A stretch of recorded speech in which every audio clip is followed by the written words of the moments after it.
मग तुमच्याकडे असं काही सहल वगैरे हे होतच असेल? पिकनिक होते आमची. कुठे? मुंबईतल्या? हो, मुंबईत बाहेर पण जातो. बाहेर म्हणजे कुठपर्यंत? वन डे पिकनिक करतो सर. लोणावळा वगैरे. सकाळी जाऊन रात्री सकाळी जाऊन रात्री येतो. अशा केलेल्या आहेत? हो, बऱ्याच बाहेर एक दिवस बाहेर राहायची पिकनिक कधी केली का नाही केली?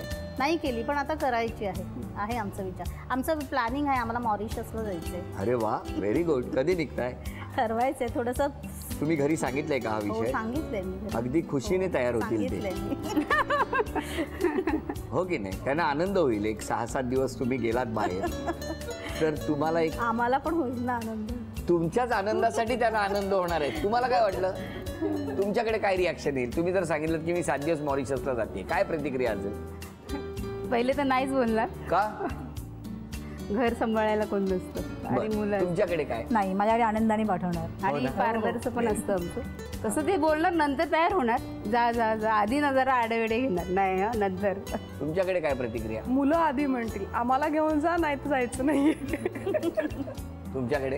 आमच्याकडे पण आनंद होईल. चला, आई जरा घरातनं बाहेर पडते कुठेतरी म्हणून. खरंच आहे, आईने सुद्धा तो आनंद घ्यावा असं मुलांना वाटत असतं. तुमच्याकडे? अगदी सांगते की नाही, नक्की जाऊन या. चांगल्या ऑपॉर्च्युनिटी सोडू नका.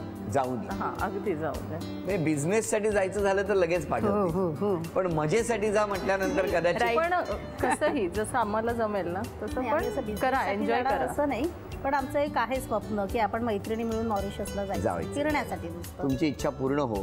फक्त तुम्ही घरी सांगताना अशा पद्धतीने सांगा की त्यांना सांगा की तुम्हाला जर 7 दिवस सुखाचे पाहिजे असतील तर आम्हाला हसत हसत तिकडे पाठवा. किती बारीक बारीक विषय असतात ना, आणि त्याच्यावर सुद्धा गप्पा रंगत असतात. मग तुम्ही नवरात्र कसा साजरा करता? आम्ही आमच्या एरियात जातो खेळायला.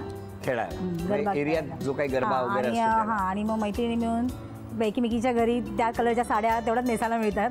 मग प्रत्येकाच्या घरी श्री सुक्त वगैरे असं म्हणतो दुपारी जाऊन. अरे वा. सप्तशतीचे पाठ वगैरे. तुम्ही सगळे? आमच्याकडे तर नवरात्रामध्ये घरी घट बसवतो, त्यामुळे मग अगदी आवडीने देवीचं सगळं पूजन वाचन खूप म्हणजे तेव्हा या मदतीला येतात का? पारायण वगैरे पण करतो. नाही, प्रत्येक जण स्वतःच्या घरी ते करण्याला जास्त प्रेफरन्स देतो. आमच्याकडे बऱ्याच असे पाठ होतात, मग आम्ही रोज एकेकीच्या घरी जाऊन आम्ही स्वामी समर्थ केंद्रामधनं आमच्याकडे येतात श्रीसुक्त पाठ किंवा हे सप्तसिद्धीचे पाठ. 10-15 जणी असे येऊन ते पाठ करतो आम्ही. नवरात्र साजरा करतात 9 दिवसाचं 9 दिवसाचं काही ना काहीतरी साजरं केलंच जातं.